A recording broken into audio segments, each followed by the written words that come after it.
They call it Coast Guard Hill. Perched above the crashing waves of the southern Oregon coast, it looks peaceful now. Just a windswept headland with hiking trails, old buildings, and a panoramic view of the Pacific. But spend a moment up here, and you'll feel something deeper. A sense of place, a sense of purpose, a story buried in the wind and salt and stone. This is the site of the Port Orford Lifeboat Station, one of the most remote, dangerous, and heroic outposts the U.S. Coast Guard ever built on the Pacific coast. The station was established in 1934, after years of shipwrecks and lost lives along this wild and unpredictable shoreline. Unlike calmer harbors to the north and south, Port Orford had no bay, just raw ocean pounding against cliffside and reef. It was exactly where help was needed most. They built the station 280 feet above the sea, right on the edge of the Port Orford Heads. From that vantage point, the surfmen could scan 40 miles of coastline, from Cape Blanco to the north to Humbug Mountain to the south. But seeing was the easy part. Getting to those in trouble was something else entirely.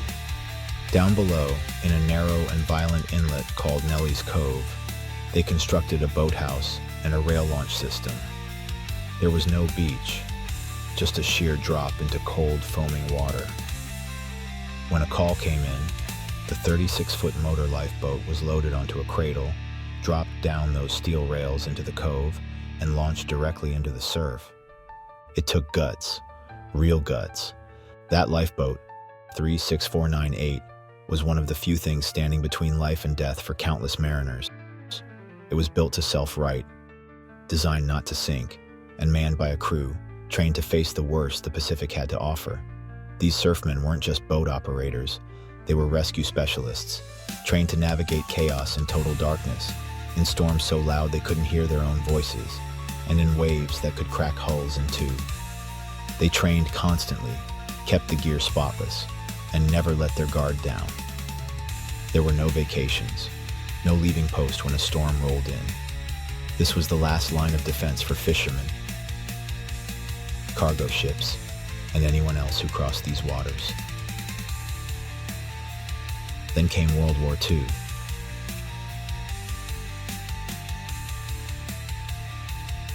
After Pearl Harbor, everything changed.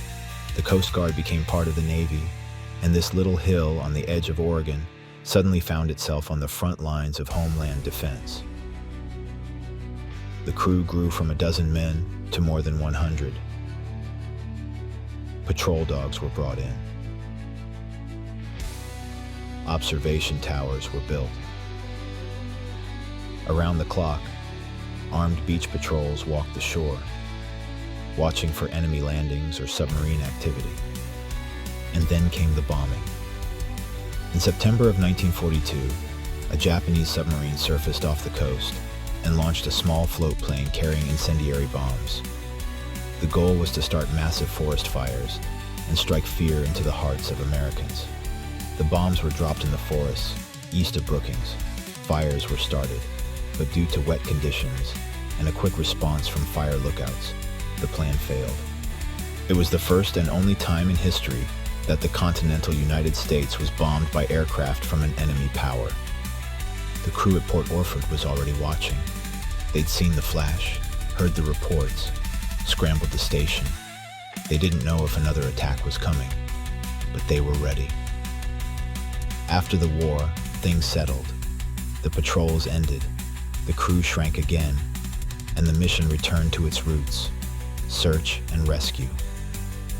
Through the 1950s and 60s, the lifeboat station continued to respond to emergencies, fishing boats taking on water,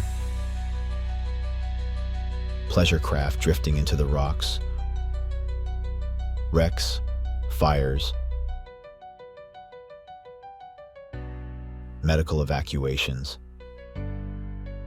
Every mission started the same way: down the stairs, to the boathouse, into the lifeboat, and out into the deep. In 1970, it ended. The station was decommissioned, part of a national shift toward faster response methods, helicopter rescue, and larger vessels based out of centralized hubs. The buildings were shuttered, the gear hauled out, and Coast Guard Hill went quiet. But it didn't stay that way for long. Oregon State University took over the site for a few years, using it for marine research. Then in 1976, the land was transferred to Oregon Parks and Recreation.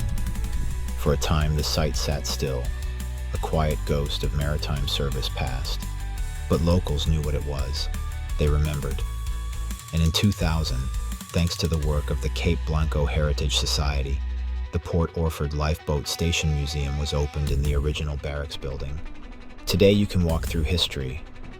You can see the lifeboat, the same one that launched into storms right from that hill. You can read real logs from real rescues. You can learn about the men who worked here, their routines, their drills, their bravery. You can walk the Headland Trail, the Tower Trail, and the Cove Trail. You can stand at the edge of Nellies Cove and imagine what it was like.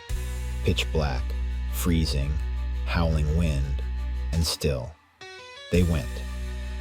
Most of the original buildings still stand, the barracks, the garage. The boathouse is gone, lost to fire and time, but its pilings remain below. If you hike down to the cove and look closely, you can still find the rusted bolts, the carved-in-place foundations, the bones of the rails that once sent lifeboats flying into the unknown. And if you're quiet, if the wind dies for just a moment, you can almost hear them. The orders being shouted, the roar of engines, the rising storm, and the creak of a lifeboat sliding toward the sea. This place is more than a park. It's a monument to duty, to sacrifice, and to a time when men stared down the sea and answered her call.